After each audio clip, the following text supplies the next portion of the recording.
من سالهاست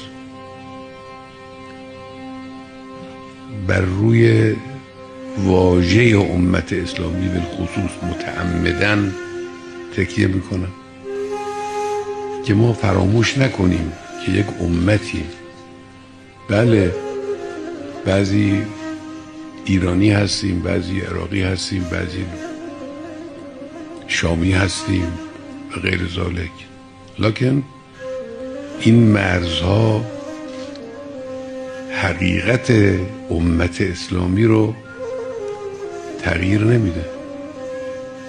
همه سعی دشمنان اسلام این بود است که ما رو نسبت به هویت واحده‌ای که اسمش امت اسلامی است بی تفاوت کنه.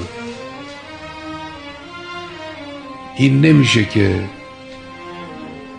من خودم رو مسلمان بدونم اما از رنجی که یک مسلمان در میانمار یا در غزه یا در هند یا در فلان جا میکشه خودم رو غافل بدونم. این امکان نداره، این خلاف تعالیم اسلامی و اصول اسلامی است.